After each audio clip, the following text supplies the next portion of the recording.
창세기 강의 32번째 시간입니다. 아브라함을 찾아왔던 여호와 하나님의 일행, 천사들과 이제 예수 그리스도, 예수님 이제 성자 하나님으로 우리가 보통 생각을 하게 되는데,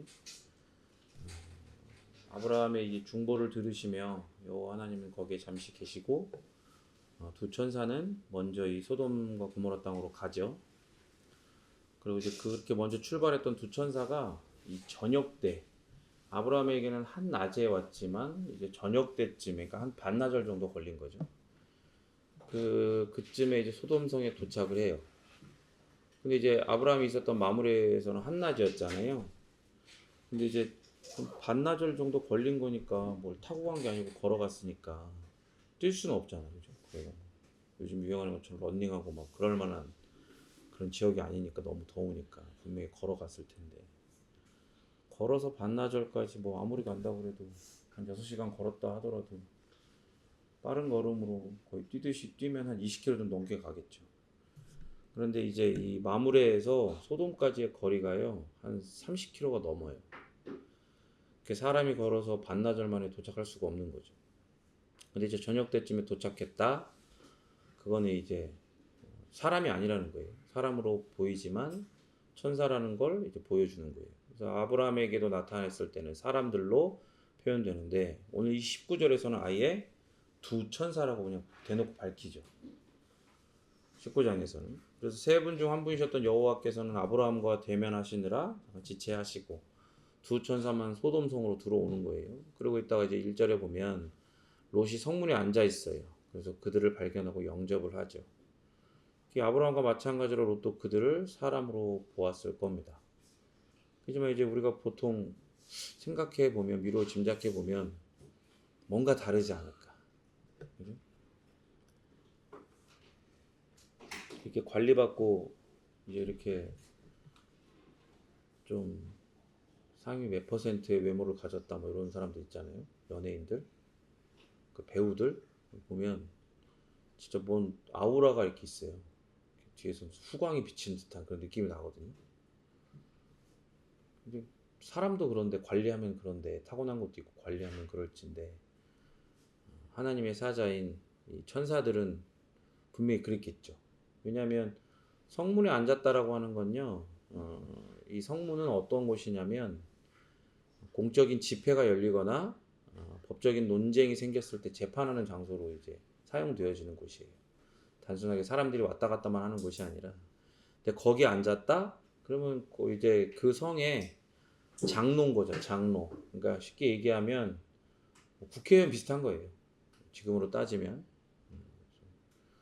롯이 그 땅에 가서, 소돔 땅에 가서 꽤 시간이 지나면서 이제 그 정도의 영향력을 갖고 그런 자리에 있었던 거죠.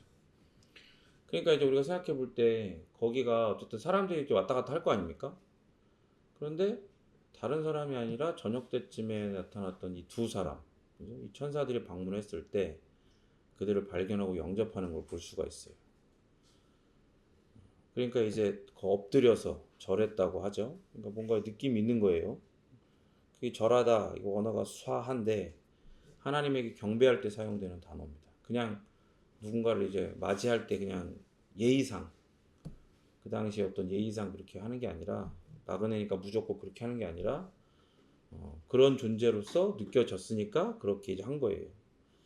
그렇게 이제 어쨌든 롯이 나그네들을 존귀한 자로 여기고 정중한 예의를 갖추는 모습으로도 볼 수 있죠. 어쨌든 그들을 집으로 초대합니다. 뭐라 그래요? 발을 씻고 주무시고 아침에 가시라, 이렇게 권유를 하죠. 저번에 얘기했던 것처럼 이 시대에는, 고대에는 나그네를 그렇게 집 밖에 내버려 두는 게 이게 예의가 아니에요. 소돔성의 경우에도 더 그렇죠. 왜냐하면 전에 얘기했던 것처럼 애굽 같은 곳은 이미 이렇게 문명을 이루고 거대한 이제 국가잖아요. 근데 소돔은 우리가 이제 전에도 봤던 것처럼, 17장에서가 봤던 것처럼 작은 도시 국가예요. 그래서 이제 그 막 도시끼리 연합해갖고 4개국과 5개국이 같이 연합해서 막 싸우고 전쟁을 하고, 소돔이 속해 있는 이 5개국 연합이 져가지고 막 롯도 다 뺏기고 막 끌려가고 막 그랬잖아요. 어쨌든 그런 곳에서는 나그네를 홀대하면 안 되는 거예요. 왜냐면 자기도 언젠가 나그네가 될 수 있기 때문에 다른 곳을 지나다닐 때 그 법적인 어떤 보호를 받을 수 없기 때문에 그런 불문율들이 있는 거죠.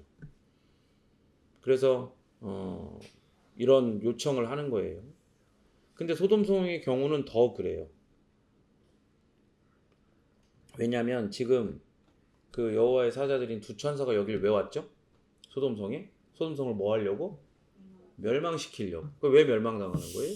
소돔성이 그만큼 죄악의 도시이기 때문이에요. 그러니까 이게 무슨 말이에요? 외지인이 밤중에 밖에 있다가는 어떤 일을 당할지 모르는 악한 성인 거예요. 그래서 그 롯은 그걸 아는 거예요. 여기서 그러니까 우리가 한 가지 의문을 가질 수 있는 게 롯의 성격이나 어떤 롯의 어떤 신앙의 꼭 그 정도라고까지는 표현하긴 그렇지만 애들로서 정도라고 표현해 보면 볼 수 있는 게 이런 거예요. 아는 거야. 그 땅에, 그 도시에, 그 성에 중요한 자리에 있고 그 성이 얼마나 죄악된지를 알아요. 그리고 아브라함처럼 하나님을 지식적으로만 아는 것이 아니라 관계적으로도 경험적으로도까지는 모른다 할지라도 아브라함을 통해서 간접적으로 배웠고 하나님에 대한 지식이 있어요. 그리고 하나님이 계시다는 걸 믿죠. 그래서 그거를 하나님이 의로 여기시고 그렇게 인도하시는데, 그런데 우리가 이해가 안 가는 건 그럼 왜 거기서 살고 있냐 이 말이에요. 다른 데 가면 되죠. 아브라함과 화해할 수도 있는 거고.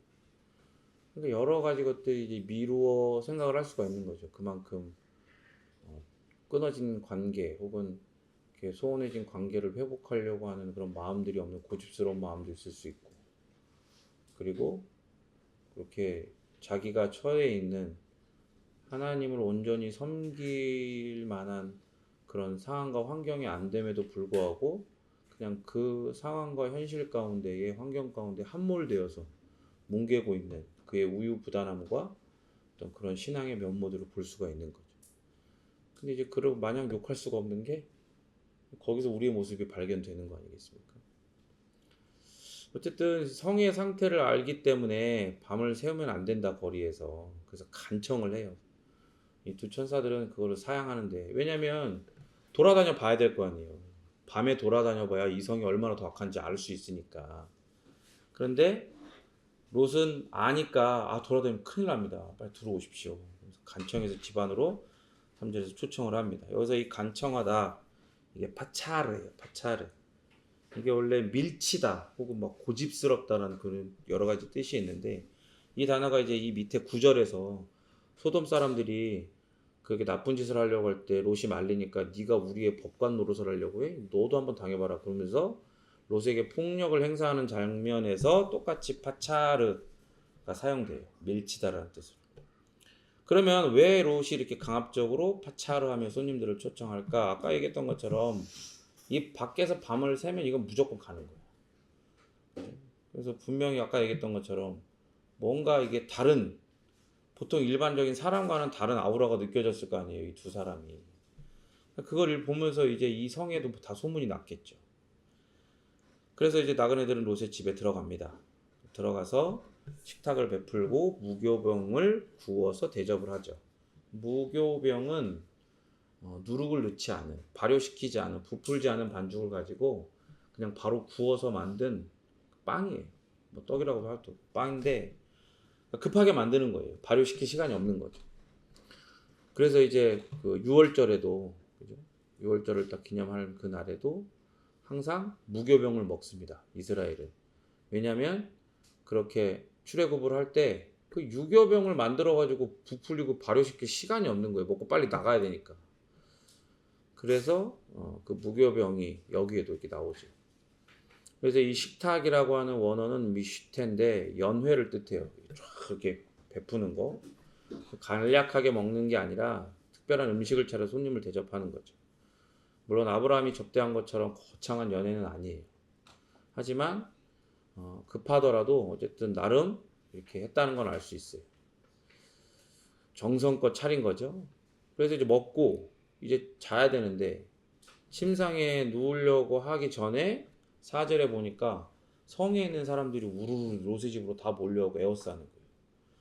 그러니까 뭐 한 1, 20명이 온 게 아니라 본문을 보면 소년에서 노인까지 사방에서 모든 백성이라고 표현이 돼요. 직역을 해보면.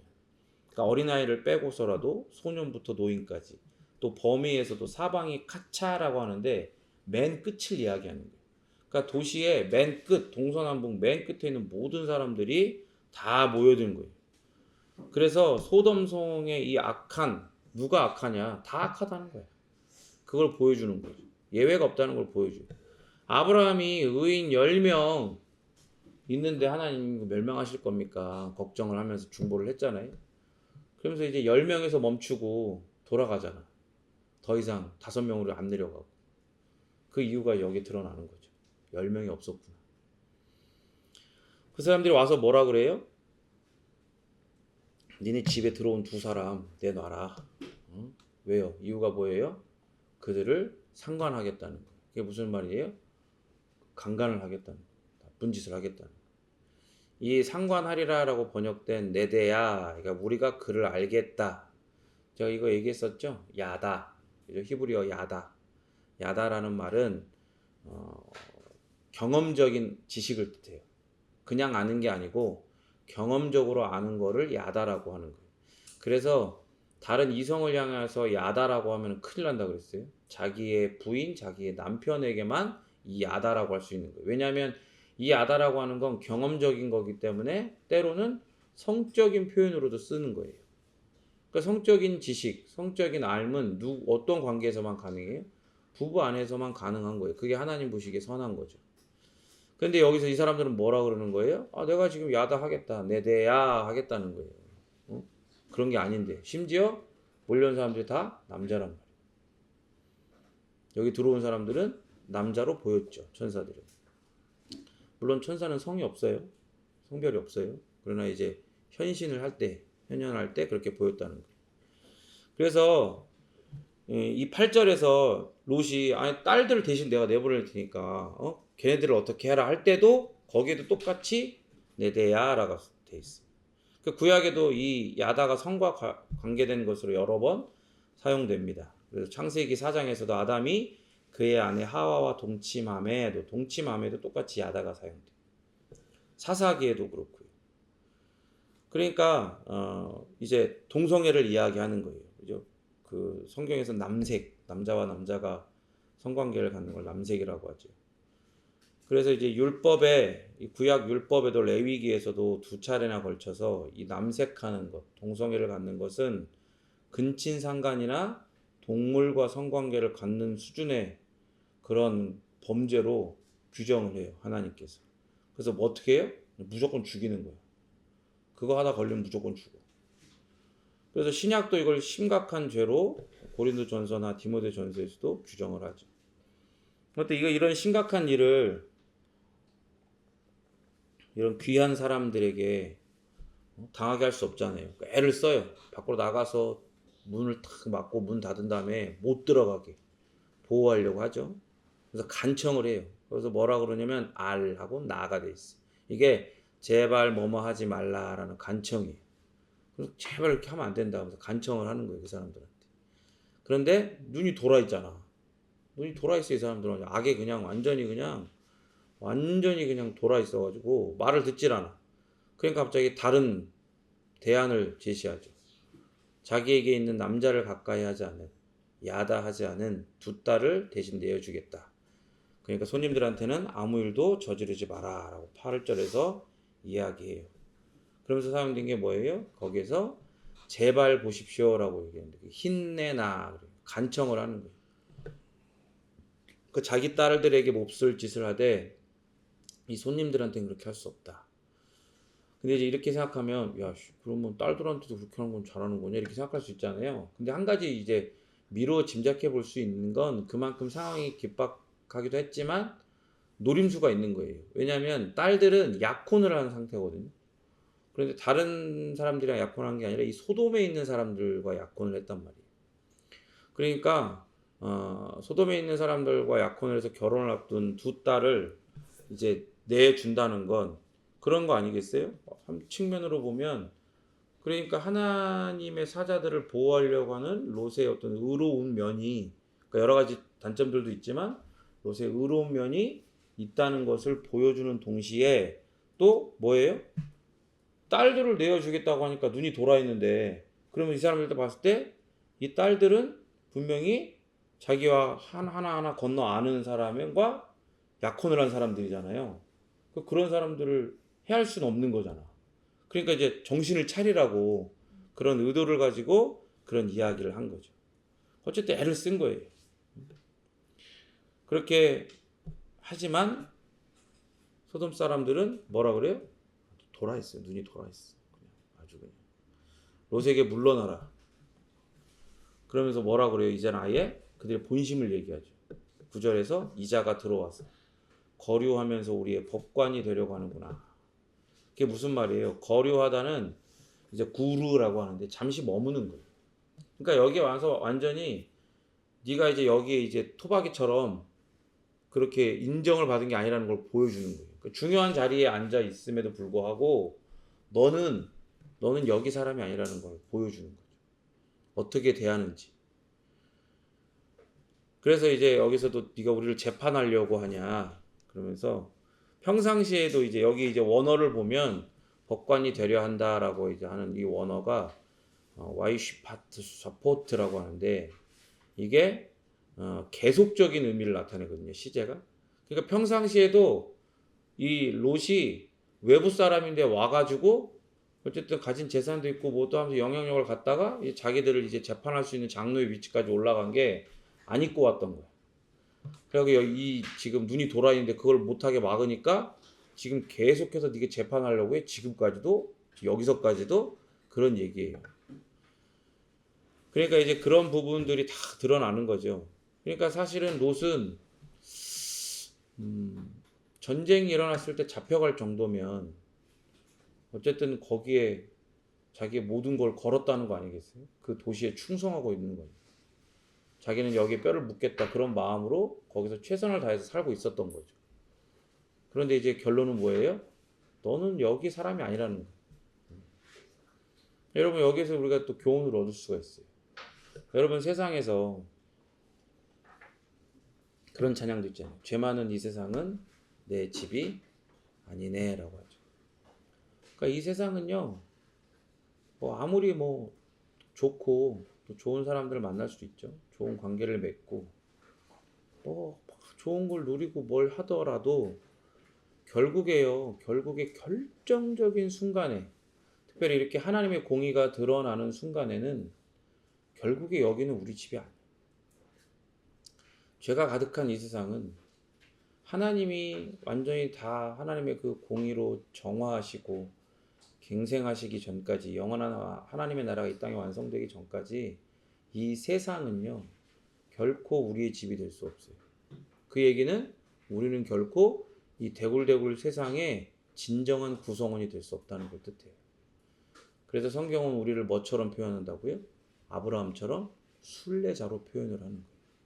그래서 아브라함은 또 이미 그렇게 성을 이루고 사는 그런 국가에 들어가지 않는 거예요. 그런 땅을 찾아가지 않는 거예요. 왜?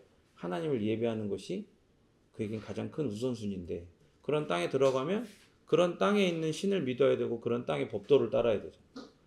그러나 그런 땅에 들어가지 않으면 하나님을 온전히 섬길 수 있고 하나님을 예배하며 하나님의 법을 따라 살 수 있으니까. 그러니까 순례자처럼 사는 거예요. 장막을 치고. 그러니까 우리가 그런 마음들을 가져야 됩니다. 어쨌든 그렇게 롯에게 너는 항상 고가웠다 이거죠. 그래서 롯을 해하려고 했어요. 그래서 밀치고 문을 부수려고 하죠. 그래서 이 밀치다 아까 얘기했던 건 파차르, 롯이 천사들을 초대할 때 간청하면서 사용한 단어예요. 근데 위급한 상황이잖아요. 이제 당장 문을 부시고 들어가면 그 2명 끄집어내갖고 막 그 수많은 사람들이 그 미친 짓을 할 거 아니에요. 그때 이 손님들이 나섭니다. 그들이 손을 내밀어 롯을 집 안으로 확 끌어들이고 문을 닫아요. 근데 솔직히 문 닫는다고 해서 뭐 못 쳐들어오겠어요? 그 수많은 사람이. 그죠? 그런데 어떻게 해요? 천사들이기 때문에 하나님이 주신 능력을 사용해서 문 밖에 사람들을 쳐서라고 얘기하죠. 본문에. 쳐서 눈을 어둡게 나카 사메르라고 하는데 이렇게 문을 찾느라 이제 헤매게 만들어요. 눈이 어두워져 가지고. 근데 여기서 헤매다라고 번역된 라는 사실은 이게 또 지치다라는 표현도 할 수 있거든요. 그러니까 무슨 말이냐면 안 보여 안 보여 이 정도가 아니라는 거예요. 엄청나게 찾는 거야 막. 그게 무슨 말이에요? 눈이 돌아 있는 게 눈을 어둡게 했는데도 눈이 계속 돌아 있는 거야. 간 거야 완전. 그렇게 생각해 보세요. 여러분 만약에 그런 짓을 하려다가 뭐가 확 어둠이 덮쳐가지고 시커매지고 눈이 안 보여. 나만 그런 게 아니라 여기 사람 다 그래. 그러면 겁을 먹고 도망갈 것 같잖아요. 근데 이 사람들은 어떻게 돼요?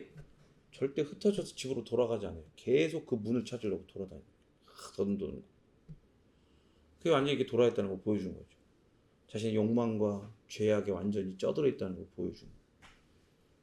그러니까 여러분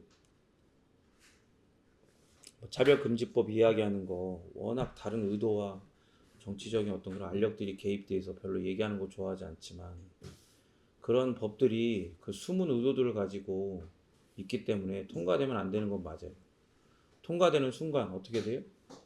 그러니까 하나님이 이 땅 가운데 일반적인 법들을 주신 이유는 이 땅이 자기 소견에 죄인이 자기 마음대로 그렇게 행하려고 그래서 그 악으로 점점 더 떠들고 더욱더 부패해져 가는 걸 방지하시는 거예요.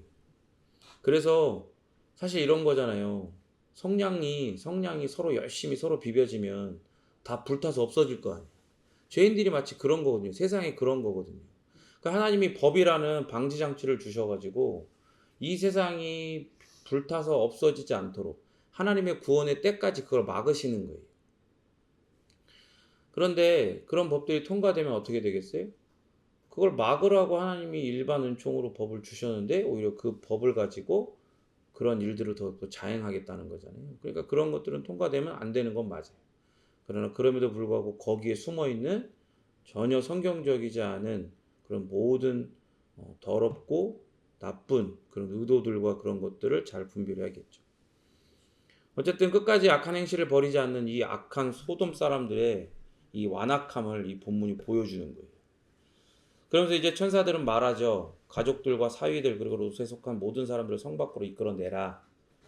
롯은 많은 종들, 가축들을 거느리고 있었어요. 근데 하나님은 그에게 속한 모든 사람들을 포함하고 심지어 아직 가족으로 들어오지 않은 딸의 약혼자들까지 구출하도록 은혜를 베푸시죠. 그러니까 이게 뭘 보여주는 거냐면 의인 한 사람이 많은 사람을 살릴 수 있다는 것을 보여주는 거예요. 그러니까 이것들 통해 뭘 볼 수 있어요? 예수님이 우리를 위하여 이 땅 가운데 오실 의인이구나라는 걸 미로 짐작할 수 있죠. 예수님이 의인 한 사람이잖아요. 한 사람. 그러나 예수님은 중보자로서의 자격과 능력을 가지시기 때문에 그 의인 한 사람인 그 예수님이 우리의 대표가 되셔서 두 번째 아담이 되셔서 우리 모든 죄인들을 다 구원하실 수 있는 거예요. 그렇게 천사들은 자신들의 신분을 드러내고 하나님의 심판 계획을 13절에서 알립니다. 그러면서 소돔의 죄악이 얼마나 큰지 그리고 그 죄악 가운데 피해를 당한 사람들의 부르짖음이 얼마나 큰지 그리고 그것이 사실인지 알아보려 한다고 말을 해요.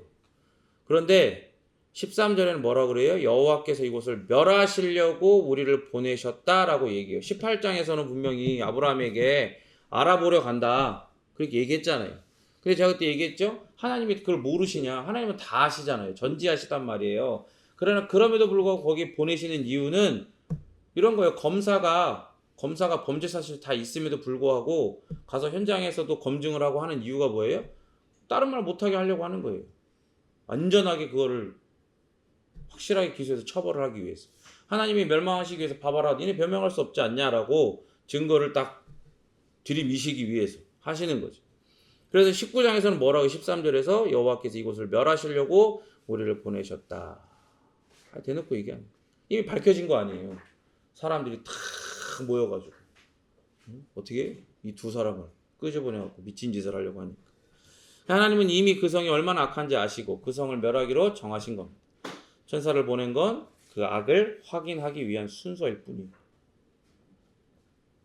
그래서 천사들이 이 명령 앞에 롯이 일어나서 딸들과 약혼한 두 사위들을 만나요. 그리고 어떻게 이 성이 멸망당할 건지 하나님께서 멸하실 건지 알리고 이 성을 같이 떠나야 된다라고 얘기를 하죠. 그 사위들이 뭐라 그래요? 농담인 줄 알아요. 본문이 농담인 줄 안다고 그러죠. 근데 이때 사용된 단어가 차흐예요. 차흐. 이게 뭐냐면 아브라함과 사라가 아들을 낳을 것이라는 여호와 하나님의 말씀을 듣고 어떻게 했어요? 웃었죠. 그때 쓰인 게 자. 하나님 말씀하시는데 거기에 웃어. 믿지 못하는 거지. 그 사이들도 그날 밤 성에서 어떤 소동이 벌어졌는지 알 거 아니에요. 갖고 그 짓을 하려고 했는데 갑자기 막 눈이 어두워졌고 사람들이 다 뭐 헤매고 막 이랬다. 그 뭔가 뭐 있나 보다. 진짜 뭐 하나님이라는 존재가 있든지 뭐가 어떤 게 롯이 말하는 게 진짜겠구나. 장인어른 될 사람이 말하는 게 진짠가 보다라고 생각을 해야 되는데 그런 걸 못 깨닫지를 못하는 거예요. 깨닫지를 못해. 그들 역시 그 성의 사람들과 다를 바 없는 거죠. 그런 사고방식에 그런 거에 젖어 있는 거예요. 쪄들어 있는 거예요. 그러니까 여러분 은혜이지 않습니까? 우리라고 뭐 달랐어요? 우리도 똑같아요. 그렇죠? 우리도 다 물론 뭐 몇 대째 예수 믿는 집안에 태어날 수 있지만 그렇다고 해서 그런 집안에 태어났다고 해서 DNA에 예수님을 믿는 하나님을 믿는 DNA가 있는 게 아니에요. 그 DNA는 뭐만 있어요? 우리의 유전을 통해서 우리가 죄인이라는 게 드러날 뿐이에요. 그 죄가 전이가 되는 거죠. 그럼에도 불구하고 하나님이 우리를 부르시는 거에 그치는 게 우리도 차흐할 수 있었는데 물론 또 차흐한 경우도 있죠. 그러나 그럼에도 불구하고 하나님이 그 기이한 열심과 오래 참으심으로 우리를 부르셔가지고 결국에는 어떻게 하신 거예요? 구원을 하셨잖아요. 구원을 하실 거잖아요. 얼마나 감사합니까? 이 일이. 그렇게 이제 동이 틀 무렵이 됐어요. 천사들이 이제 분명히 이제 도망쳐야 된다고 얘기했는데 롯과 가족들이 지체하고 있는 거야. 그러니까 어떻게 해요? 너 멸망당하고 싶냐 같이? 빨리 떠나야 된다고 막 재촉을 하는 거예요. 상황은 급박하게 돌아가고 있는데 이제 카운트다운이 딱 해가 뜨면 이제 하나님이 때릴 거라고 이미 다 얘기가 됐을 거 아니에요. 천사들에게. 그게 왜 지체할까요? 거기서 우리가 어디로 가야 되냐 뭐 이런 얘기 회의를 하고 있을까요? 저는 그렇게 생각하잖아요. 도망가야 되잖아요. 근데 여기에 오래 살면서 여기에 애를 쓰면서 여기에 충성하면서 벌려놓은 게 있고 벌어놓은 게 있죠. 쌓아놓은 게 있는 거예요. 그런 걸 챙겼겠죠. 다른 데 가고 여기 이제 멸망당하면 다른 데 가서도 정착을 해야 되니까 막 챙겼을 거 아니에요. 천사들은 어떻게 해요? 그런 롯과 그 아내 그리고 그 딸들의 손을 잡아 끌고 성 밖으로 나갔어. 그러니까 말을 해도 안 듣는 거예요. 계속 챙기고 있는 거야. 정신 못 차리고. 왜 그럴까 천사들이 그들을 살리고자 애를 써요. 만약에 제가 천사였으면 야 이것들 얘네들도 어떤 면에서는 눈이 돌아 있는데 야 니네 여기 있어라 그냥 그러고 갔을 것 같아. 천사를 어떻게 잡아요? 생각해보세요. 30 몇 킬로가 넘는 데를 반나절 만에 오는 그런 능력을 가진 천사들을 순식간에 사라진데 어떻게 잡겠어? 나 같으면 그렇게 버리고 갔을 것 같아. 그런데 왜 손을 잡아 끌면서까지 살려요? 그건 여호와 하나님의 자비하심 때문이에요. 아브라함이 중보 기도를 했잖아요. 그죠? 죄인들을 향한 예수 그리스도의 중보를 예표해주는 그런 중보 기도를 보여줬잖아. 그게 있었을 뿐만 아니라 롯이 소돔성에서 유일하게 발견된 의인이었기 때문에 그래요. 전에도 얘기했지만 롯이 정말로 그렇게 의롭냐? 아니, 제가 아브라함 보면 볼수록 참 비루하다 그랬잖아. 아브라함이 뭐 참 찌질하다 그랬잖아. 그런데 그런 아브라함에 비해서도 한참 떨어져. 근데 그런 사람이 어떻게 의인이 돼요? 그런데 그런 롯을 하나님은 의롭다라고 여겨주시죠. 그게 하나님의 긍휼하심이에요. 하나님의 은혜고 자비예요. 그러니까 하나님이 이런 롯을 의인으로 여겨주시는 롯을 살리기 위해서 자비를 베푸시는 거예요. 그래서 천사들이 그들을 이끌어냈어요. 그리고 나서도 이게 안 되는 거야. 얘네들이 이게 어떤 면에서 얘네들 돌아 있는 거야. 롯이 돌아 있는 거야. 그러니까 어떻게 해요? 명령을 또 내려요. 첫 번째, 무조건 도망쳐야 된다. 지체하면 안 된다. 두 번째 뭐예요? 뒤 돌아보면 안 된다. 어떤 미련도 가지지 말라는 거예요. 아까 얘기했잖아요. 뭘 챙겼을 거라고. 그러니까 지체했다 그랬잖아요. 말을 안 듣는다고. 그러니까 그거 다 놔두고 손을 이끌려고 쫓아오니까 끌고 가니까 가면서 어떻게 했을 거예요? 뒤돌아봤을 거 아니에요. 이제 가라고 이제 어느 정도 와가지고 이제 가라 명령하고 당장 도망가고 뒤돌아보지 마라 했는데 뒤돌아볼 거 아니에요. 그러니까 뒤돌아보면 안 된다라고 얘기한 거예요. 그 집에 남겨둔 재산, 종들, 사위들까지 어느 것도 미련둬서 안 된다고 얘기를 한 거예요. 그 예수님도 누가복음 17장에서 말씀하셨죠. 마지막 날에 이와 같이 남겨둔 곳에 미련 갖지 말라고 경고하시죠. 그날이 속히 이른다. 어느 날 갑자기 이른다. 그러니까 지붕에서 뭔 일을 하고 있다가 그날이 이르면 밑에 내려가고 짐 쌀 생각하지 말고 바로 도망가라고 얘기하잖아요. 뒤도 돌아보지 말고 도망가야 된다. 그리고 또 뭐라 그랬어요? 세 번째로는 들에 머물지 말고 산으로 도망가라고 그러죠.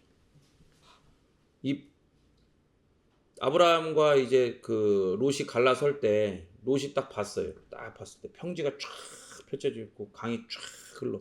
소돔과 고모라. 그러니까 평지인 거예요. 소돔과 고모라는 평지에 있어요. 그러니까 그 멸망당하는 그 성 주변에 있지 말고, 그러니까 하나님이, 그러니까 여러분 참 이게 뭐냐면 죄악은요, 이게 영적인 거라서 우리가 잘 이렇게 인지하지 못하지만 죄악은 그 사람 한 사람에게만 머물러 있지 않아요. 그 땅도 오염시키는 거. 그 지역도. 그러니까 성 자체만 그렇게 되는 게 아니라 그 전체를 다, 그 주변에 있는 그 평지를 다 하나님이 싹 다 멸망시켜 버릴 걸 이걸 통해 알 수가 있는 거예요. 그러니까 이제 그렇게 멸망당할 거니까 성 주변에 머물면 안 된다. 그 들판에 머물면 안 된다. 거기를 완전히 벗어나서 산 같은 데로 도망가야 된다. 그러니까 그 지역이 다 평지니까 굉장히 멀리 도망가라는 얘기예요. 산이 있는 지역까지 가야 된다는 얘기니까. 그런데 여기 웃긴 게 뭐냐면 그런 긴박한 상황에서 롯이 천사들한테 간청을 합니다. 뭐라 그래요? 내 주여라고 얘기를 하면서. 근데 내 주여는 우리가 잘 아는 것처럼 아도나이, 그게 하나님을 지칭할, 이렇게 바꿔서 지칭하는 이름이잖아요. 그러니까 이런 지칭으로 이제 천사들을 부르는 걸 보아 롯이 이제는 그들이 보통 사람이 아닌 걸 알았죠.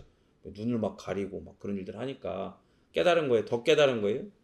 그러니까 하나님 자신이든지 아니면 하나님의 버금가는 어떤 존재라는 걸 대충 깨달은 거예요.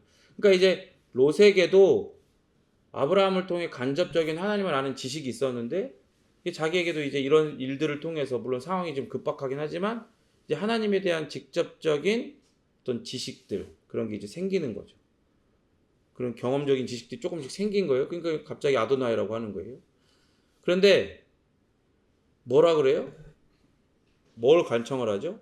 산까지는 너무 멀다는 거예요. 저기 이 평지대가 얼마나 넓은데 저기까지 가려면 엄청 가야 되는데 너무 멀지 않겠냐. 거기까지 가다가 자기들이 죽을까봐 겁이 난다는 거예요. 그러면서 뭐라 그래요? 가까운 성읍, 그 소알이라고 하는 거기에 피신할 수 있게 달라고 요청을 해요. 사실 소알이 아니에요. 성 이름이. 거기가 벨라라는 성이었어요. 벨라. 이 벨라는 그 소돔과 고모라 이제 그 5개국 연합 있잖아요. 5개국 연합에 그 싸웠던 거 기억나죠? 그거 중에 하나였던 거. 작은 도시국가 여기도. 근데 자기 눈에 보일 때 저 작은 성이 있으니까 소알이라 그런 거예요. 소알이 작다는 뜻이거든요. 그러니까 거기로 도망가게 해달라. 그러니까 본문이 작은 것에 대해서 일부러 초점을 맞추고 있는 걸 보여주는 거예요. 지금. 그러니까 이게 무슨 말이냐? 소돔도 작았잖아요. 근데 그거보다 더 작은 거야. 그런데 자기는 지금 뭐라고 그러고 있어요? 저기까지 가기 힘드니까 소돔이라고 하는 이 멸망당할 성 바로 근처에 있는 이 더 작은 성 거기로 피신하게 해달라고 얘기를 하는 거예요. 그러니까 뭘 보여주는 거예요? 지금 이런 상황에서도 정신을 못 차린 거야. 여러분 생각해보세요. 소돔 옆에 있는 그리고 더 작은 데야. 그리고 같이 연합해갖고 다른 나라랑 싸우기까지 했어. 그러면 이 소알은 멀쩡할까요? 의인이 가득한 나라겠어요? 여기도 의인 10명이 없는 나라지 않겠어요? 그러니까 원래는 여기도 멸망당했어야 돼요. 그러니까 본문을 보면 그게 드러나거든요. 그런데 거기로 피하게 해달라고 간청을 해요. 응? 그러니까 이제 일부러 벨라인데도 불구하고 소알성 그러면서 얘기를 하는 거예요. 저기 작지 않냐? 저기 멸망시켜봐야 무슨 의미가 있겠냐? 그래서 저기로 도망가게 해달라. 그렇게 얘기를 하는 거예요. 작으니까 멸망시킬 필요가 없지 않냐? 그러니까 여러분 보세요. 소돔이 속해 있는 이 들판 있잖아요. 거기 중심에 소돔과 고모라가 있는데 이 평지대에. 그런데 분명히 그 소알도 소돔과 유사하게 악한 도시일 거란 말이에요. 그런 것들 막 주고받고 사니까. 그러면 롯은 왜 이런 간청을 하냐면 하나님을 아브라함만큼 아직 모르는 거야. 여기를 소돔과 고모라를 멸망시키는 이유가 악해서자. 자기도 지금 경험을 했잖아. 자기를 밀치고 그 두 천사를 끄집어내고 하려고 했던 걸 다 경험을 하고 자기한테 야 네가 우리를 판단해? 웃기고 자빠졌네 막 그런 얘기를 들었으니까 그래서 깨달았을 거 아니에요. 그런데도 보고 정신을 못 차리는 거예요. 여기가 그들의 죄악 때문에 멸망을 당한다고 한다면 바로 그 옆에 있는 소알도 그들의 죄악 때문에 멸망을 당하는 게 맞을 텐데 하나님의 그런 뜻을 온전히 파악을 하고 있지 못해. 시선이 누구에게 있는 거예요? 하나님에게 있는 게 아니라 자기에게 있는 거예요. 당장 도망가기 급급하고 다른 데 산에 가서 어제 앞으로 어떻게 살지 이런 것도 걱정되니까 여기로 도망가면 안 되겠냐, 이 가까운 데로.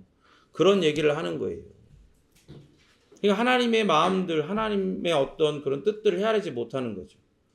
그러니까 롯은 하나님에 대한 불신이 이제 가득한 거죠, 결론적으로 보면. 근데 이거를 뒤집어서 까서 보면 사실은 하나님에 대한 경험적 지식이 그만큼 없는 거예요. 더불어 하나님이 어떤 분이신지, 그러니까 아브라함을 통해서 간접적으로 배우고 들었지만 그걸 가지고 어떻게 한 거예요? 깊이 묵상하지 않은 거예요. 하나님이 도대체 어떤 분이실까? 자신의 삶과 환경과 많은 일들을 경험하면서 잡혀가가지고 포로로 잡혀갖고 다 뺏기고 죽을 뻔하기까지 했잖아요. 그런 상황에서 하나님이 아브라함을 통해 자기를 구원하신 이런 여러 장면들을 보면서 하나님은 도대체 어떤 분이실까 깊이 고민하고 생각해야 되는데 그런 치열한 고민을 해야 할 때 고민을 하지 않았어. 그러니까 지금 어떻게 되는 거예요? 이런 급박한 상황에서 어떻게 해요? 저기로 도망가면 안 돼요? 이러고 있는 거예요. 이제 곧 불이 떨어져요. 이따 얘기하겠지만 위에서만 떨어지는 게 아니에요. 위아래로 난리가 난다고요. 그냥 사라져, 그냥 지워져 거기가. 근데 어떻게 해요? 여기로 도망가면 안 돼요? 이러고 있는 거야. 산으로 도망가, 저기 멀리까지 도망가라 그래요. 그럼에도 불구하고 그런 불신앙의 모습을 보셨음에도 불구하고 왜 이게 불신앙이에요? 산까지 가도록 하나님이 그렇게 말씀하시면 보여주실 거잖아요. 근데 그걸 못 믿는 거야. 가다가 죽을 것 같은 거지. 그런 불신앙에도 불구하고 이 천사를 통해 롯의 요구를 들어주십니다. 그래서 롯에게 속히 그 소알로 피난하라고 말하고 그 성을 멸하지 않겠다라고까지 얘기하세요. 21절에. 그러니까 분명히 소알도 심판받는 걸로 계획되었을 거란 말이에요. 처음에 천사가 들에서 벗어나 산으로 피신하라고 했던 것으로 보아 소돔 근처에 이 소알 그 전체 평지가 다 심판 안에 들어가는 게 맞는 거죠. 그런데 해가 뜨기 전에 소알에 도착한 걸 보면 이제 소돔과 가까운 게 분명해요. 그래서 하나님 롯의 이 간절한 청원을 들어주셔서 소알을 심판에서 제외하시죠. 그러니까 23절에 뭐라 그래요? 소알에 그곳에 들어갈 때 해가 돋았다라고 하잖아요. 그러니까 소돔에서 천사가 롯의 손을 이끌고 성 밖에 나설 때 이미 동틀 때쯤 됐잖아요. 그러니까 소알은 그만큼 가까운 거예요. 그러니까 몰라도 한 4, 5km에서 한 6, 7, 한 4, 5km 그 정도밖에 안 떨어진 것 같아요. 그래서 롯이 성 안에 들어가자마자 어떻게 했어요? 여호와 하나님께서 소돔과 고모라 성을 동시에 심판하십니다. 24절에 보면 하늘에서 뭐가 떨어져요? 뭐가 떨어져요? 유황과 불이 성들의 비같이 내리기. 이 유황과 불은 하나님이 징벌의 수단으로 자주 등장을 해요. 그런데 이게 진짜 여러분 잘 아셔야 되는 게 우리 이렇게 생각할 수 있어요. 하늘에서 유황과 불이 떨어진다는 건 거대한 화산이 폭발해가지고 그렇게 확 그런 게 떨어지는 거라고 생각할 수 있겠지만 아까 뭐라 그랬어요? 소돔과 고모라는 어디 있다 그랬어요? 평지에 있다 그랬죠. 평지에 화산이 있어요, 없어요? 없어요. 평지에는 화산은 그렇게 지각의 변동에 의해서 마그마가 터져 나오면서 솟아오른 거야. 그리고 산맥과 산이 형성된 데에 있는 거예요. 평지에는 없는 거예요. 그러니까 뭐예요? 이 들판에 요한과 불이 내렸다는 건 하나님이 직접적으로 그것을 거기다 던지셨다는 거죠. 그래서 이 본문에 사용된 마타르, 비가 내리다, 하늘에서 내린 걸 뜻하는 거예요. 이 유황과 불이 하늘에서부터 던져진 거예요. 하나님께서 내리신 거예요.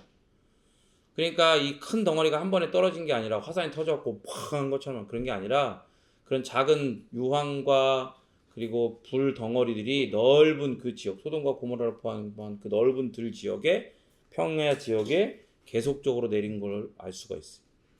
그리고 이 25절에 뭐라고 되어 있어요? 성과 들 그리고 거기에 거주하는 주민을 다 엎어 멸하셨더라 라고 이야기하죠.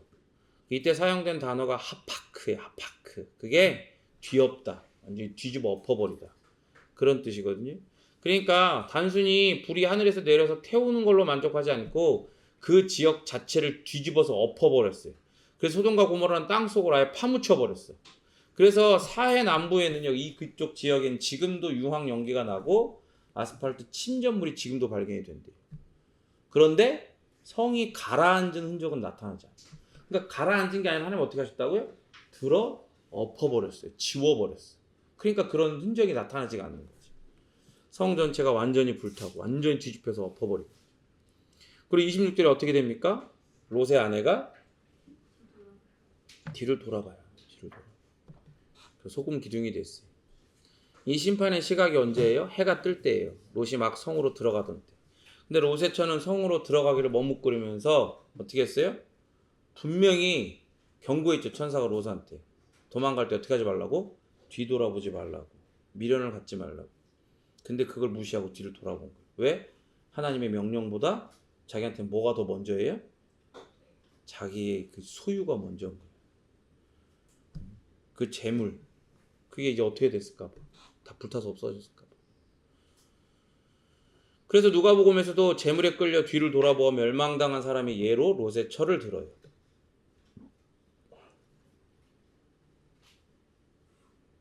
그러니까 애들로 얘기하자면 롯의 처는 구원이 이루어지는 그 순간 가운데 그 마지막 순간에 실수해서 구원에서 제외가 된 것처럼 보이죠. 사해는요 염도가 높은 걸로 알고 있죠. 그죠? 근데 특히 남쪽은 더 진하대요. 가보고 싶다. 보내줘라. 같이 가자. 다 같이. 갔으면 좋겠다. 여러분 나중에 권사님 되고 장로님 되면 한번 가야죠. 보니까 권사들 장로들 같이 목회자랑 같이 가더라고요. 보니까 오랫동안 같이 적금 부어가지고. 그래서 남쪽이 더 진해요. 그래서 소금 덩이가 엉켜가지고 기둥을 이루는 게 많대요. 그러니까 그 소금 기둥들이 롯의 처를 기억하게 하는 거죠. 여러분 아브라함이 그래서 아침 일찍 27절에 보면 일어나가지고 여호와 앞에 섰던 자리에 돌아와서 하나님이 그렇게 멸망을 선언하시고 그 멸망 선언을 든 아브라함이 간절히 중보했던 그 자리에 돌아와가지고 소돔 지역을 바라보는 거예요. 어떻게 됐나? 연기가 치솟는 걸 보죠. 얼마나 마음이 아팠을까? 그죠? 의인 10사람이 없어서 저렇게 되는 거예요. 그래서 롯에 대해서도 엄청 걱정하고 마음이 아팠을 거 아니겠어요? 그렇게 간절히 기도했는데 구원하지 못한 게 너무 안타까웠을 겁니다. 하지만 롯은 구원받았죠. 그죠? 하나님께서 긍휼히 여기셔서 아브라함에게 그런 마음을 주시고 또 그런 아브라함에게 주신 그 긍휼의 마음으로 한 중보 그것을 들으시고 또 물론 하나님이 그를 롯을 의롭다 여겨주신 것도 같이 작용을 하죠. 그래서 본문은 뭐라고 29절에서 하나님이 아브라함을 생각하사 롯을 그 엎으시는 중에서 내보내셨더라 라고 이야기하고 있어요. 그런데 웃긴 건 뭐냐면 이게 여기 우리의 모습이 보이는 거예요. 30절에 그렇게 구원을 받고 하나님이 어떤 분인지 경험을 했단 말이에요. 여러분 생각해 보세요. 저는 이제 지진을 진짜 정말 크게 경험해 본 적은 없어요. 근데 우리 그 처제가 중학교 1학년 때였나? 1학년 때였죠? 와이프랑 제가 이제 신혼여행 가는 날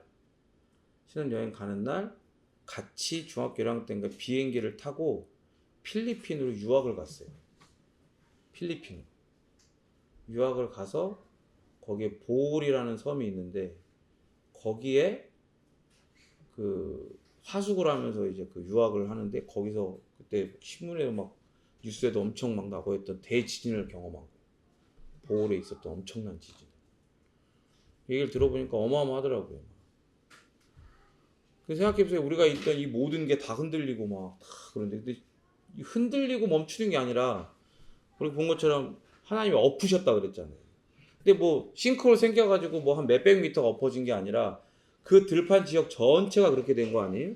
그런데 이 롯의 간청 때문에 그 벨라라고 하는 소활성으로 이름 바뀐 거기까지 그 앞에까지만 다 그렇게 된 거 아니겠어요? 그 거대한 장면들, 멸망의 장면들을 눈으로 보면서 소알에 거주하는 게 자기가 이제 이런 생각이 들었을 거예요. 내가 생각을 잘못했다. 산으로 도망갈 거야. 왜? 지금 그 거대한 평지에 있었던 그 거대한 소돔과 고모라, 이 소알에 비하면 소돔과 고모라는 더 큰 성이잖아요. 근데 거기에 그냥 한 방에 지워진 거잖아. 위아래서 이렇게 해가지고. 근데 그 옆에 바로 붙어 있는 이 소알성에서 그걸 보고 있는데 그게 마음이 편하겠냐고. 아, 나 살았다 이러고 있겠냐고요. 마음이 불안한 거예요. 계속 그런 마음이 드는 거죠. 그리고 또 하나 이제 어느 정도 한숨을 딱 쉬고 있는데 보이는 거 아니에요. 이 소알 사람들도 도찐 개찐이잖아. 얘네들도 눈이 돌아 있는 애들이거든요. 그러니까 어떻게 해요? 아, 여기도 멸망당할 것 같은데? 그런 불안함이 있는 거예요. 그래서 결국 롯은 어떻게 해요? 두 딸을 데리고 산에 올라가서 굴에 거주합니다. 근데 하나님은 근데 그 전에 약속하셨잖아요. 뭐라고요? 너 때문에 소알 멸망 안 시킬 거야. 그 롯은 지금 계속 불신하고 있는 거예요. 계속 불신하고 있는 거예요. 근데 동굴은 여호수아에서 나오고 구약에서 나오지만 그 다윗도 그랬지만 도망자들이 숨는 곳이에요. 일반적으로 멀쩡한 정신을 가진 사람들이 거기서 사는 게 아니란 말이에요. 그러니까 롯은 뭐예요? 지금 도망자인 거예요. 어디서부터 도망하는 거예요? 멸망으로부터 도망하는 것처럼 보이지만 여러분 사실은 하나님의 말씀으로부터 도망하는 거예요. 누구처럼? 요나처럼. 하나님의 명령, 하나님의 말씀, 하나님의 약속으로부터 도망치는 거예요. 불신함으로. 여러분 생각해 보세요. 물이 많아가지고 마치 여호와의 동산처럼 좋아 보였던 그 평원을 선택해서 소돔 땅을 선택하고 아브라함을 떠났던 롯은 지금 이제 어떻게 됐어요? 다 잃어버렸어. 심지어 자기 아내도 소금기둥이 됐어. 완전히 그냥 빈털터리가 돼가지고 딸 둘과 함께 동굴에서 살아야 되는 초라한 신세가 된 거예요. 여러분 이게 뭘 보여주는 거예요? 하나님의 말씀에서 도망치면요 무조건 이렇게 돼요. 하나님의 말씀에서 도망치면 초라한 인생이 됩니다. 진심으로 초라한 인생. 여러분 근데 사실 이 동굴에서 산다고 하는 건 그냥 그건 보여주는 거예요. 아니 동굴에서 살고 어디서 살고 그게 중요한 게 아닌 거예요. 지금 왜 이렇게 됐는지가 중요한 거거든요. 롯도 왜 그렇게 됐다고요? 어디서부터 도망쳐서? 하나님의 말씀에서 도망쳐서 이렇게 된 거라고. 하나님의 말씀을 붙들지 않고 거기서 도망치잖아요. 그러면 초라한 인생이 되는 거예요. 비참한 인생이 되는 거예요. 그리고 이 동굴에서 어떻게 돼요? 이 세 명의 가족은 추악한 죄악에 빠지죠. 두 딸들이 자기들에게 배필이 될 사람이 이 세상에 없을 거다. 왜냐면 생각해 보세요. 그런 걸 눈앞에서 봤는데 이게 온 세상이 멸망당한 것처럼 느껴지지 않겠어요? 그러니까 사실 소돔 고모라에서 그렇게 자기들도 그 지역에 살면서 그런 식으로 생각을 하는 거예요. 자기 뜻대로, 자기의 소견대로 생각하고 판단하고 정의 내리는. 그게 이제 자기의 습관이 되어 있는 거죠. 그러니까 어떻게 되는 거예요? 자기 눈으로 보니까 다 엎어지고 내려오고 막 다 불타고 다 없어졌어. 그러니까 분명히 세상엔 다른 남자는 없을 거야. 자기 약혼자들도 다 죽었을 거고 다른 남자들은 없을 거야. 그러니까 어떻게 돼요? 계획을 짜는 거예요. 우리 아버지가 더 늙기 전에 아버지랑 동침해서 아이를 갖자. 의도적으로 술을 먹여가지고 이틀에 걸쳐서 차례로 그죠? 아버지가 동침해. 아버지는 그걸 몰라. 근데 여러분 보세요. 이 기사가요. 롯의 이 이야기가 노아의 마지막 이야기와 좀 유사하죠. 둘 다 술을 너무 먹었어. 그리고 실수를 한 거죠. 둘 다 그 실수가 자식들의 후대에까지 영향을 미쳐요. 근데 좀 조금 다른 면이 있어요. 노아의 경우는 술을 마신 것도 그리고 함이 아버지를 욕되게 한 것도 우발적으로 발생한 거예요. 그러나 롯의 경우는 두 딸들이 어떻게 했어요? 우발적으로 그런 게 아니라 고의적으로 계획한 거죠. 또 함은 아버지의 벗은 것을 보았죠. 그런데 어떻게 해요? 롯은 근친상간을 범해요.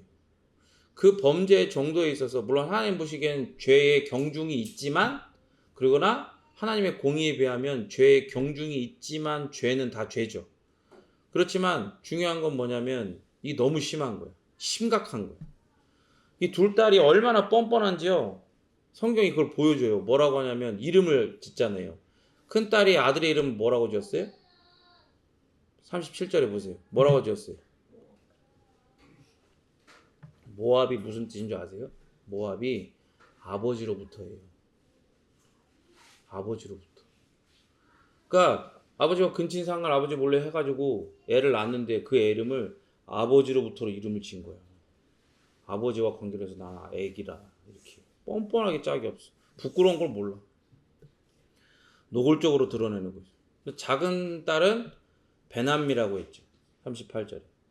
베남미는 내 백성의 아들이라는 뜻이에요. 뭔가 좀 그럴싸하죠. 좀 좋은 글, 얘는 좀 정신이 있나? 아니요. 내 백성의 아들, 자기 백성의 아들이라는 뜻인데 베남미가 자기 백성이 누구예요 지금? 그 아버지와 자기가 그 백성인 거예요. 그 아버지와 자기 딸이 관계에서 낳은 아들이라는 뜻이에요. 똑같이. 둘 다 뻔뻔한 거예요.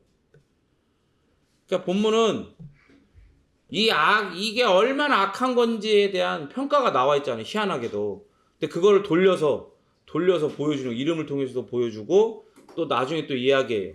각각 오늘날 모압과 암몬의 조상이었다라고 말을 해요.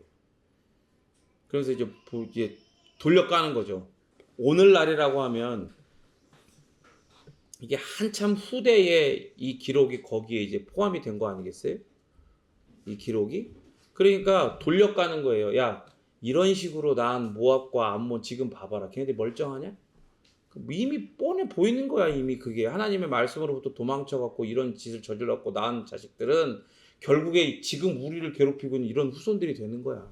저렇고 저 모양 저 꼴로 하나님 앞에 범죄하며 사는 저러한 후손들이 되는 거야 라고 하는 걸 보여주는 거야. 그러니까 우리가 이것들을 통해서 뭘 깨닫습니까? 여러분, 하나님은 의인 10명만 있으면 소돔과 고모라를 멸하지 않겠다고 하셨어요. 의인 한 사람이 많은 사람을 살리는 중보자의 역할을 합니다. 그렇게 아브라함의 중보로 말미암아 하나님은 롯과 직계가족뿐 아니라 롯에게 속한 모든 사람을 구원하려고 하셨어요. 심지어 아직 가족으로 들어오지 않은 딸의 약혼자들까지 구원의 목록에 포함시켜 주셨다고요. 그런데 성경을 잘 모르면 뭐라 그래요? 성경을 잘 모르고 하나님을 아는 지식이 없는 사람들은 하나님 너무 잔인한 거 아니냐 이렇게 얘기한단 말이에요. 근데 보세요. 하나님 과연 잔인한가? 전혀 그렇지가 않잖아요. 오늘도 믿지 않은 사람을 구원하고자 하는 그런 영혼 구령의 열정을 가지고 그들을 위해서 간절히 기도하는 그 기도가 필요합니다. 그렇게 기도해야 되는 사람이 있어야 돼요. 그런 사람을 바로 여러분들이 그런 사람이 되라고 하나님이 부르신 거예요. 여러분들에게 보여주신 영혼들 있죠. 여러분들을 통해서 직접적으로든 간접적으로든 예수 그리스도를 믿게 하시려고 여러분들에게 붙여주신 영혼들이 있단 말이에요. 그들을 위해서 기도해야 돼요. 그들이 복음을 들을 수 있는 마음과 상황과 환경과 기회가 생기게 해달라고 간절히 기도해야 되는 거예요. 근데 우리가 이 본문 말씀을 통해서 깨닫잖아요. 하나님에게 헌신되고 하나님의 말씀 앞에 헌신된 게 아니라 자기가 잘 먹고 잘 살려고 자기 눈에 보이는 그 소돔 땅을 택해갖고 가서 거기에 열심으로 충성해갖고 그 땅에 한 자리 차지하고 앉아가지고 그러고 살고 있는데도 불구하고 하나님은 아브라함의 중보를 통해서 그를 구원하셨잖아요. 심지어 그를 뭐하다고까지 하셔요? 의롭다라고까지 여겨주세요. 근데 그게 지금 여러분들을 통해서 반복될 수 있다고요. 아니 반복하게 하신다고요. 여러분 통해서 보게 하시고 만나게 하시고 관계 맺게 하신 그 영혼들을 위해서 여러분들이 아브라함처럼 예수님의 마음을 가지고 중보하게 하셔서 여러분들이 예수님 때문에 여러분의 어떠함과 상관없이 예수님이 행하신 모든 일 때문에 여러분들이 의롭다라고 하나님 앞에 선언받게 하시고 하나님의 백성 되고 하나님의 자녀가 되고 거룩한 부름을 받은 성도가 되게 하신 것처럼 그들도 그렇게 하게 하시겠다는 거예요. 그런 마음을 가지고 그런 믿음을 가지고 여러분 믿음은 바라는 것들이 실상이고 보이지 않는 것들의 증거 아니겠어요? 그 여러분들 하나님께서 여러분들로 하여금 중보하고 복음을 전하라고 붙여주신 영혼들 향해 어떤 믿음을 가지고 기도하고 중보하고 복음을 전해야 할까요? 그들이 여러분처럼 복음을 듣고 그렇게 예수를 마음으로 믿어 의리고 입술로 시인하여 구원에 이르게 되고 또 나처럼 그들에게 복음을 전한 것처럼 그들도 나처럼 다른 이에게 복음을 전하는 놀라운 은혜가 계속해서 반복되어지도록 그걸 바라보는 믿음을 갖고 그렇게 중보하고 그들에게 복음을 전해야 되는 거예요. 여러분 소돔성이 얼마나 악한지 이제 천사가 경험적으로 알았어요. 여러분 천사 입장에서 얼마나 어이가 없었을까요? 이것도 지금 하려고 하는 이 눈이 돌아가지고 하려고 하는 짓을 봐봐. 그러니까 하나님의 거룩한 빛만 세다가 여기에 와가지고 이 매콤한 맛을 본 거 아니에요 지금? 응? 이것도 싹 다 이거 한 번에 죽여버려야 되는데 하나님이 그걸 막으시죠. 정해놓으신 게 있어요. 뭘 정해놨어요? 롯을 구출하고 구원하기까지 기다려야 돼요. 그러니까 어쨌든 천사는 그런 경험을 했어요. 그런데 롯 외에는 도성의 의인이 전혀 발견되지 않았죠. 그렇게 남색한다고 하죠. 남자들이 그렇게 동성애를 하는 거.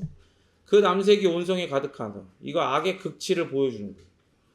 그러니까 여러분 항상 이 하나님의 멸망도 그렇지만 한 문명이나 어떤 한 문화가 그렇게 멸망하고 사라질 때는요.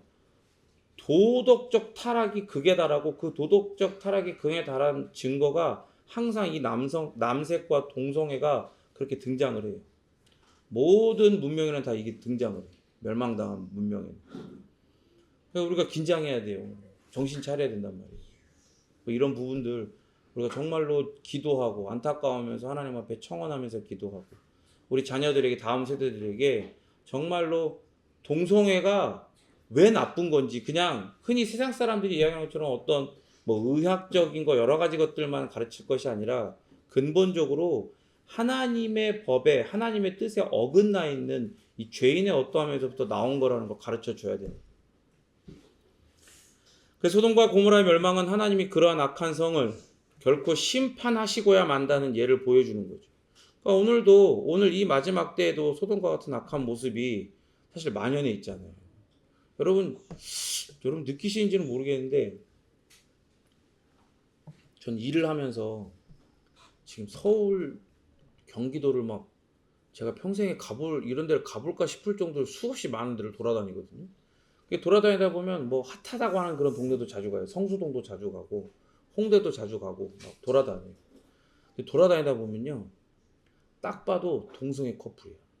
한낮에도 그러고 손잡고 그러고 돌아다니고 그런 짓들을 하고 돌아다녀요. 이게 너무 눈에 많이 보여요. 여러분 지금은요. 뭐 소돔과 고모라는 너무 그런 거 아니냐. 지금은 좀 덜 그런 거 아니요. 똑같이 돌아있어 눈이 다. 똑같이. 여러분 하나님의 심판이 임박해 있습니다. 여러분 분명히 아셔야 돼요. 제가 이제 그 종말에 대해서 몇 번 얘기했지만 마지막 날에는요. 예수 그리스도께서 그렇게 긍휼의 종으로 오시는 게 아니에요. 그때는 심판하시는 분으로 오십니다. 심판하는 분으로 오셔서 하나님의 모든 그 거룩과 공의를 저해하는 모든 더럽고 악한 것들을 다 불살르고 갱생하는 그 정화의 불로 다 불태워 없애실 거예요. 심판 때. 임박했어요. 임박했다고. 이 심판을 앞두고 이 세상을 중보하고자 하는 아브라함의 그 예수 그리스도의 마음이 지금 우리에게 필요한 거예요. 여러분들이 기도 목록 가운데에 그런 부분들이 구체적으로 들어가 있어야 돼요. 간절히 기도하셔야 돼요. 또한 본문 말씀을 통해 누가복음에서도 언급하지만 롯의 처를 기억하라는 예수님의 말씀을 들어야 돼요. 세상에 속한 재물을 잊지 못해서 뒤돌아보다 망한 거예요. 뒤돌아보다 망한 거. 출애굽한 이스라엘도 광야에서 옛 이집트의 생활을 거기서 먹었던 거, 그죠? 노예였잖아. 노예였는데도 불구하고 노예들한테 일을 시키려면 먹여야 되잖아요. 그러니까 우상 숭배를 하고 남은 고기와 그런 힘이 나게 하는 그런 것들을 계속 먹였단 말이에요. 그러니까 그런 걸 그리워하다가 광야에서 다 멸망당하죠. 그 세대들이. 그죠? 그 세대들이 다 멸망당했어요. 여호와 관련 말고 모세와 다 멸망당하는 거예요. 예수님을 믿는 우리는 세상을 떠났습니다. 여러분 그걸 아셔야 돼요. 우리는요. 하나님이요. 지금 이 땅을 디디고 사는 것 같지만 우리는 사실은 신분이 어디에 있어요? 우리의 정체성이? 우리의 국적이 어디예요? 우리는 하나님 나라에 있는 거예요. 영적으로는. 우리는 이중 국적자라고도 할 수 있죠. 그럼 사실은 마지막에 너 어디 택할 거야? 그럼 우리는 어딜 택해요? 무조건 뒤도 안 돌아보고. 이게 중요한 거예요. 뒤도 안 돌아보고 하나님 나라를 택하는 자들인 거예요. 그러니까 우리는 하나님 나라에 속했어요. 하나님 나라에. 우리는 세상을 떠났습니다. 예수를 믿기 때문에. 그러니까 우리가 떠났던 옛 터전을 더 이상 그리워하거나 뒤돌아보지 말아야 되는 걸 이 본문 말씀을 통해 깨닫기를 바랍니다.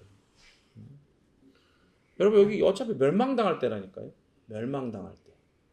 멸망당할 때. 이번에 그 뉴스가 나왔어요. 이 비트코인이 이렇게 옮겨지고 막 그러면 그게 이제 거기 다 뜨나 봐요. 그걸 이제 10년 전인가? 누가 비트코인 1000만 원어치를 산 거예요. 그 당시에. 그 당시 비트코인 10만 원, 100만 원, 1000만 원어치 산 거야. 1060 몇만 원어치 산 거야. 근데 그걸 이번에 진짜 옮긴 거야. 그걸 옮겼어. 그래갖고 그게 지금 드러난 거야. 근데 그게 얼마가 됐냐? 1조 얼마라더라? 말도 안 되는 돈이 된 거예요. 누가 이제 1,000만 원 그때 당시에 1,000만 원이 큰 돈이라면 큰 돈이지만 뭐 그렇게 크지도 않은 돈이잖아요. 근데 그거를 했다가 이게 1조 얼마가 된 거예요. 근데 그 뉴스를 보면서 그런 생각이 들었어요. 여러분, 뭐 돈이고 뭐 코인이고 주식이고 뭐고 다 좋아. 이 땅에서 필요한 거니까 먹고 사는데 물질은 필요하죠. 근데 여러분 생각해 보세요. 제가 가끔가다 인용하는 말이지만 자기 똥을 처먹는 개도요. 돈은 돈다발이 떨어져 있으면 그거 안 몰고 가요. 그거를 눈이 돌아가지고 주워서 갖고 가는 사람 누구밖에 없어요? 사람밖에 없어. 죄인밖에 없어. 여러분, 이 물질 자체는 돈, 물질 이런 것 자체는 악하지도 않고 뭐 그런 거 없어요. 그냥 이건 중립적인 거예요. 그런데 이런 거죠. 마치 미끼를 낚시바늘에 꿰갖고 그 낚시꾼이 그 자기가 잡고 싶은 물고기를 이렇게 꼬시는 것처럼 사단이 뭐 이것도 저것도 아무것도 아닌 그 물질을 가지고 그렇게 하나님의 백성들을 그렇게 꼬드기는 거예요. 옛 습관, 옛 자아를 다시 일깨우게 하고, 요게 있으면 네가 더 편할 거야. 이게 있으면 네가 더 좋을 거야. 이게 있으면 네가 더 인정받을 거야. 이러면서 꼬시는 거란 말이에요. 그러나 하나님의 입장에서는 그건 뭐예요? 그건 개도 안 물어가는 거예요. 그건 결국 하나님이 이 땅 가운데 예수 그리스도를 통해 심판하실 때에 다 불타 없어질 것 중에 하나입니다. 여러분 생각해 보세요. 하나님이 하나님 나라를 이 땅 가운데 이루시면 돈이 그대로 있겠습니까? 지금과 같은 경제 체제가 그대로 있겠습니까? 영원하신 공급자이신 하나님께서 예수 그리스도께서 왕으로 이 땅에 오시는데 더 이상 그런 건 없어요. 여러분 우리가 그걸 알아야 돼요. 그게 당장 필요 없으니까 다 갖다 교회에다 바치고 여러분 다 그냥 공동생활하지 이런 얘기 하는 거 아니에요?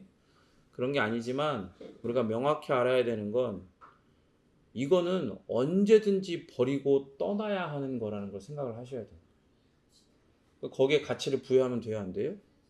안 되는 거예요. 아까 얘기했던 것처럼 하나님의 말씀에 가치를 부여하는 인생을 사십시오.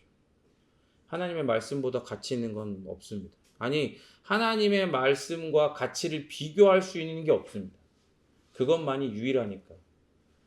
그걸 깨달으시고 이 땅에 하나님의 나라가 완성되기 전까지 우리가 이미 떠난 이제 이미 멸망당한 성, 그걸 이제 흔히 이제 과거의 기독교 선배들이 우리 선배들이 신앙의 선배들이 장망성이라고 그러잖아요. 멸망당한 성, 장망성이라고 하는데 하나님 나라에 이르기까지 이 장망성을 미련을 가지고 뒤돌아보지 않는 그런 신앙을 가지고 하나님의 말씀에 매여 살아가는 귀한 우리 베이직 지체들 되기를 간절히 바랍니다.